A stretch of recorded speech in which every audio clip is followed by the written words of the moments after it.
Bismillahirrahmanirrahim. Assalamualaikum warahmatullahi taala wabarakatuh.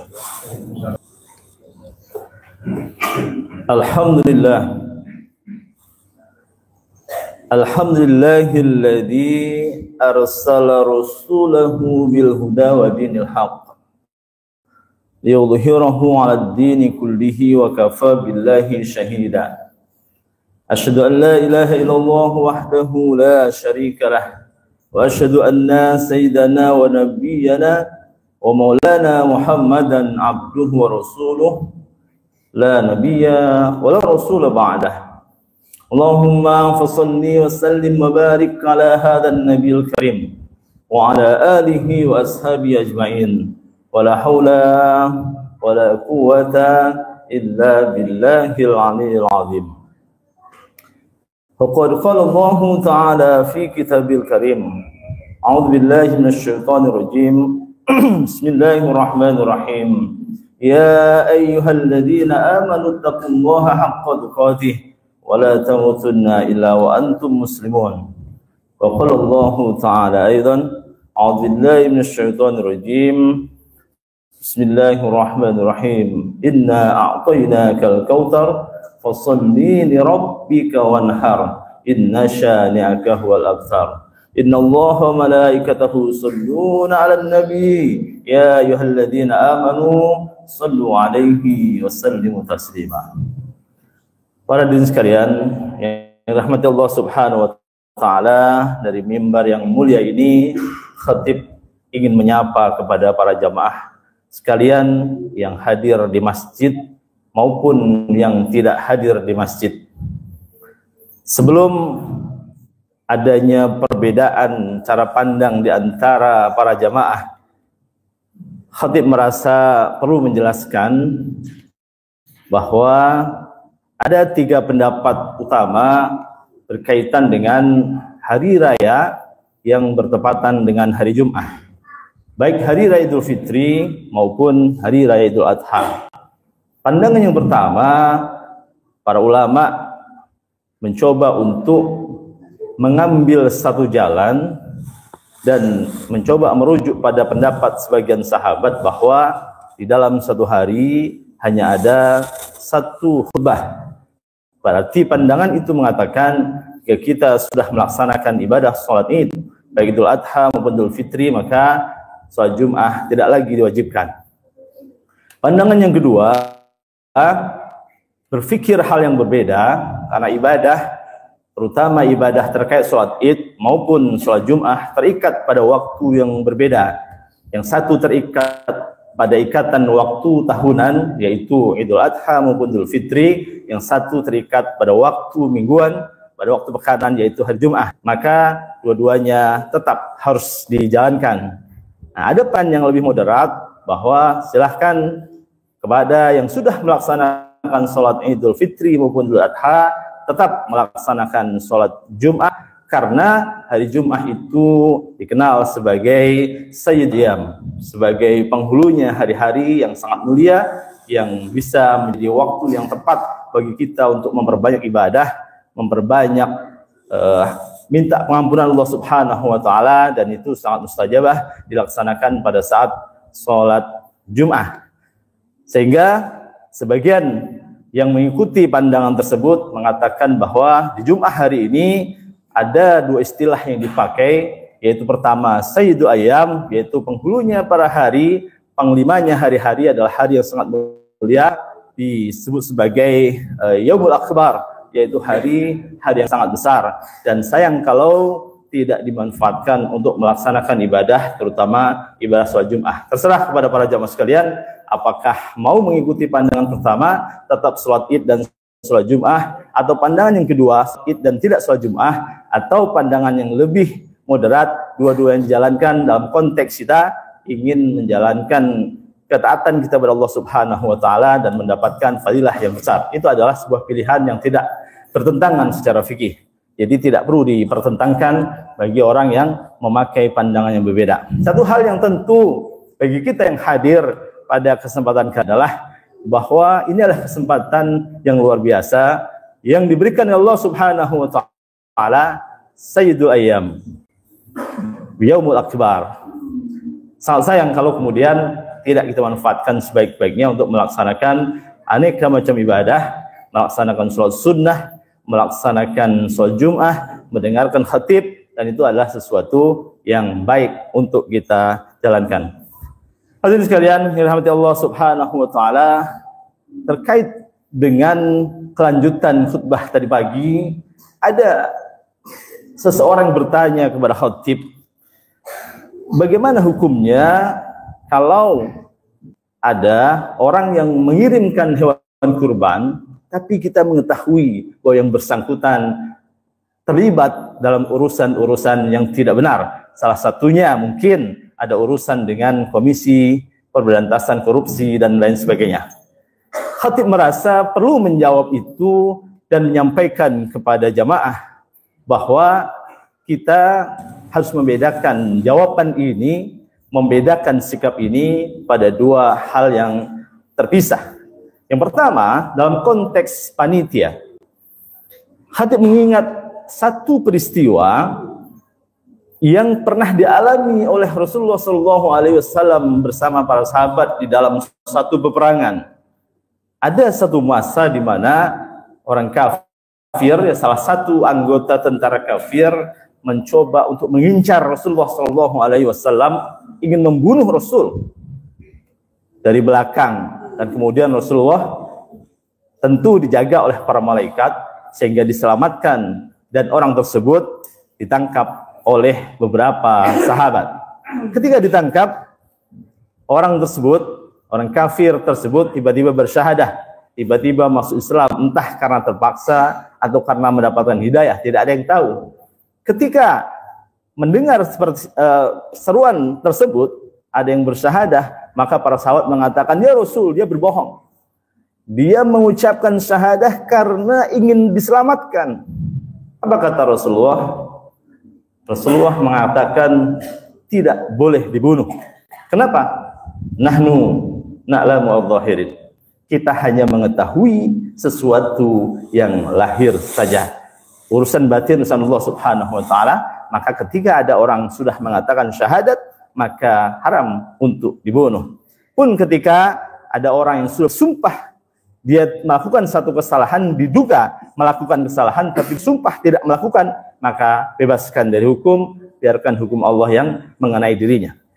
Maka dari itu kepada para panitia dan lain sebagainya, siapapun yang datang membawa hewan kurban, membawa sedekah, apapun latar belakangnya, maka gunakan pendekatan tersebut. Kita hanya mengetahui yang dohir saja. Terima dengan tangan terbuka, dengan hati bahagia.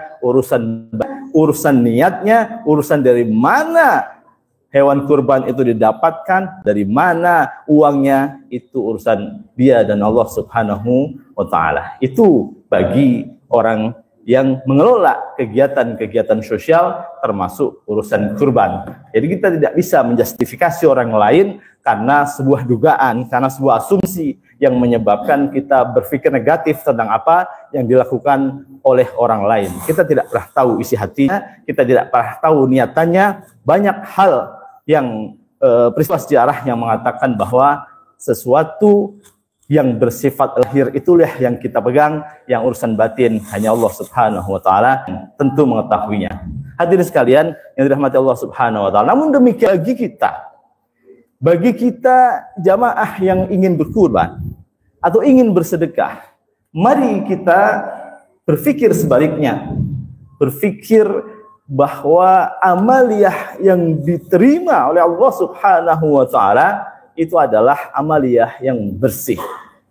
La talbasul haq bil batil. Tidak bisa, tidak akan pernah tercampur antara minyak dengan air. Tidak akan pernah bisa tercampur antara kebaikan dan keburukan. Bersedekah dengan uang korupsi, berkurban dengan uang hasil mencuri, tentu tidak diterima oleh Allah Subhanahu wa taala. Maka kalau panitia tadi diminta untuk berbesar hati, berhusnudzon, berpositif thinking, maka sebaliknya bagi kita yang berkurban sebaiknya menyerahkan sesuatu dari harta kita yang bersih karena kurban memiliki banyak manfaat, bukan hanya urusan formalisme ibadah di hari raya Idul Adha. Hadirin sekalian yang dirahmati Allah Subhanahu wa taala, ketika kita bicara kurban, setidaknya ada 4 hal yang menjadi tujuan utama bagi seseorang yang melaksanakan ibadah kurban di hari raya Idul Adha. Yang pertama adalah kurban adalah bentuk pembuktian iman dan takwa seseorang. Kita sering mengatakan, oh saya beriman, saya bertakwa. Padahal kita lupa bahwa definisi iman itu adalah salah satu yang paling sederhana, tasdiqum bil qalbi, diyakini betul, disaksikan dengan hati, wa iqrarun bil lisan, diikrarkan dengan lisan, wa amalun bil arkan, dan dijalankan dengan langkah-langkah nyata, dengan rukun-rukun yang jelas. Salah satu ketika kita mengatakan beriman kepada Allah Subhanahu wa taala, dan Allah Subhanahu wa taala memerintahkan kepada manusia, inna a'tainakal kautsar fasholli li rabbika wanhar. Sesungguhnya kami telah memberikan kenikmatan kepadamu yang sangat besar, maka kerjakan sholat dan berkurbanlah. Itu adalah perintah. Maka orang yang beriman tidak hanya mengatakan, aku mendengar, tapi dia juga mengatakan, aku taat menjalankannya. Sami'tu wa ata'tu, sami'na wa ata'na. Maka ketika diperintahkan pada manusia untuk berkurban, maka yang pertama itu adalah pembuktian keimanan kita, apakah kita termasuk orang yang beriman ataupun tidak, dari nyatan kita. Bahwa sudah terlaksana sekarang ataupun di masa yang akan datang, itu bukan persoalan. Yang ada adalah kita menerima bahwa itu adalah perintah Allah Subhanahu wa ta'ala. Yang kedua adalah, selain pembuktian, yang kedua itu adalah peluang yang diberikan Allah Subhanahu wa ta'ala kepada manusia untuk memutus keterikatan terhadap dunia. Kita kadang berpikir uang 3 juta, 4 juta, padahal kita punya penghasilan 100 juta dalam 1 tahun lebih. Tapi ketika mengeluarkan uang 2 juta, 3 juta, 4 juta, rasanya berat. Karena memang betul bahwa keterikatan manusia sebagai alam materi dengan harta yang masuk juga kategori dalam alam materi sangat kuat. Maka kemudian di Al-Quran pun diberikan satu pengingat bahwa sesungguhnya al-malu wal banuna zinatul hayatud dunya. Sesungguhnya al-mal itu mal harta kita dengan anak-anak kita, ya kan? Itu adalah sebuah perhiasan dunia, tapi juga lebih condong kepada sebuah fitnah dunia. Maka manusia harus berlatih untuk memutusnya. Salah satu rantainya adalah kita putus melalui kurban, kita sediakan sebagian harta kita untuk membeli hewan kurban, diserahkan kepada panitia, dibagikan kepada fakir miskin. Itu adalah cara kita memutus keterikatan kita yang terlalu kuat terhadap dunia. Yang ketiga adalah, itu adalah peluang kepada manusia untuk bersedekah. Untuk bersedekah, bukan untuk mempersembahkan kurban itu kepada Allah Subhanahu wa ta'ala secara fisik, bukan. Karena Allah tidak membutuhkan dagingnya, tidak membutuhkan bulunya, apalagi kakinya. Tapi Allah Subhanahu wa ta'ala membutuhkan niatannya sebagai bentuk apa? Sebagai bentuk ketundukan, dan kemudian diumpan balikan, diberikan feedback dalam bentuk sedekah. Bahwa sesungguhnya sedekah yang kita berikan kepada seluruh manusia, maka Allah akan menggantinya dengan ganti yang berlipat-lipat ganda. Yang terakhir adalah, yang keempat, kurban itu adalah upaya kita untuk membumikan diri kita menjadi bagian dari komunitas masyarakat. Kalau kita menyadari ada sebagian masyarakat kita yang mungkin hanya makan daging setahun sekali, hanya makan daging sapi, daging domba, daging kambing, kalau tidak di Idul Adha dia tidak bisa melakukan. Maka kurban yang kita lakukan justru untuk menghidupkan hati masyarakat tidak mampu, menyenangkan mereka dengan satu niatan bahwa Allah Subhanahu wa ta'ala memberikan pahala yang besar yang senilainya sangat luar biasa. Barang siapa yang membunuh satu jiwa bukan karena dia bersalah atau membunuh, maka seperti membunuh orang sedunia. Pun sebaliknya, barang siapa yang menghidupkan satu jiwa, memberi makan satu nyawa, maka seperti dia memberi makan orang seluruh dunia. Hadirin sekalian yang dirahmati Allah Subhanahu wa ta'ala, mumpung esok hari masih ada pemotongan, masih ada hari tasyrik beberapa hari lagi, yang kebetulan mendengar apa yang khatib sampaikan ini barangkali tergerak hatinya, masih banyak tukang hewan bertebaran di pinggir-pinggir jalan, silahkan. Mari kita dapatkan 4 hal tadi. Pertama, pembuktian iman. Yang kedua adalah memutus keterikatan terlalu kuat terhadap duniawiyah. Yang ketiga adalah untuk sedekah yang akan dilipat gandakan Allah Subhanahu wa taala. Yang keempat adalah bagaimana kita membumikan diri kita menjadi bagian dari komunitas manusia di dunia yang akan bersama-sama nanti di akhirat. Barakallahu li wa lakum fil Qur'anil azim wa nafa'ani wa iyyakum bima fihi minal ayati wa dzikril hakim. Wa taqabbalallahu minna wa minkum tilawatahu innahu huwal ghafurur rahim. Allahumma shalli ala sayyidina wa habibina wa syafiina wa maulana Muhammad. Alhamdulillah. Alhamdulillahilladzi anzala sakinata fi qulubil mu'minin liyazdadu imanan ma'a imanihim. Asyhadu an la ilaha illallah wahdahu la syarika lah wa asyhadu anna sayyidana wa nabiyyana wa maulana Muhammadan abduhu wa rasuluh la nabiyya wa la rasula ba'dah. Allahumma fasholli wa sallim wa barik ala hadan nabiyil karim wa ala alihi wa ashabi ajma'in wa la haula wa la quwata illa billahil aliyyil azim. Faqad qala Allah ta'ala fi kitabil karim a'udzu billahi minasyaitonir rajim. Bismillahirrahmanirrahim. Ya ayyuhalladzina amanu taqullaha wal tanzur nafsum ma qaddamat lighad. Wattaqullaha innallaha khabirum bima ta'malun. Wa la takunu kalladzina nasullaha fa ansahum anfusahum. Ulaika humul fasiqun. La yastawi ashabun nari wa ashabul jannah. Ashabul jannati humul faizun. Innallaha malaikatahu yusholluna 'alan nabi ya ayyuhalladzina amanu shallu 'alaihi wasallimu taslima. Hadirin sekalian yang dirahmati Allah Subhanahu wa taala, pengingat saja, la talbasul haq bil batil. Janganlah mencampur adukkan yang benar dengan yang salah. La yastawi ashabun nari wa ashabul jannah. Ashabul jannati humul faizun. Tidaklah sama, tidak akan pernah sama ahli-ahli atau calon-calon penghuni surga dengan calon-calon penghuni neraka. Cara bertindaknya tidak sama, berpikir tidak sama, berbuat tidak sama, dan bahkan cara hidupnya pun tidak sama. Calon-calon penghuni surga akan selalu mendekati jalan menuju surga, akan selalu bersama orang-orang saleh, akan senantiasa ketika mendapatkan perintah Allah Subhanahu wa taala, dia akan langsung mengatakan sami'na wa ata'na. Aku dengar, kami dengar, dan kami taati. Salah satunya adalah perintah kurban dan ibadah yang lain. Mudah-mudahan Allah Subhanahu wa taala menggolongkan kita termasuk orang-orang ashabul jannah, calon-calon penghuni surga, yang mudah-mudahan nanti kita termasuk orang-orang ashabul jannati humul faizun. Calon-calon penghuni surga itulah orang-orang yang diliputi keberuntungan. Kita berdoa kepada Allah Subhanahu wa taala di hari yang mulia ini, mudah-mudahan Allah bersihkan hati kita, Allah bersihkan dosa-dosa kita, kuatkan iman kita, dan selalu dibimbing untuk menuju akhir kehidupan kita yang husnul khatimah. A'udzubillahi minasyaitonir rajim. Bismillahirrahmanirrahim. Alhamdulillahirabbil alamin hamdan syakirin.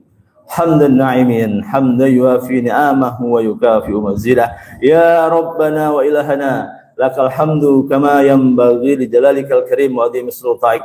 Allahumma salli wa sallim wa barik ala Muhammadin wa ala alihi wa ashabi ajma'in. Allahumma ighfir lana dhunubana wa liwalidina warhamhum kama rabbayana shighara wa li jami'il muslimina wal muslimat wal mu'minina wal mu'minat al ahya'i minhum wal amwat innaka ala kulli syai'in qadir.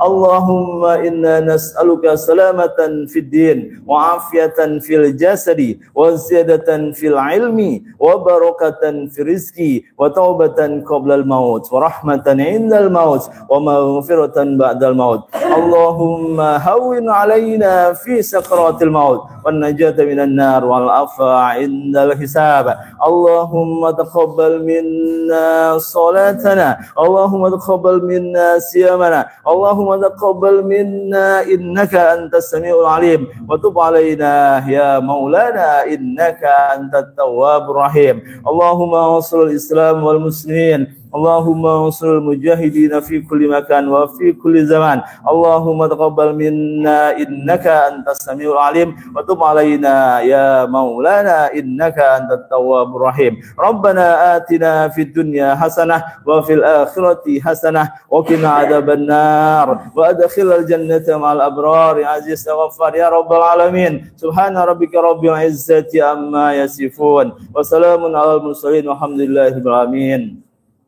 Da'wahum fiha subhanakallahumma wa tahiyyatuhum fiha salam wa akhiru da'wana alhamdulillahi rabbil alamin. Aqimis shalah.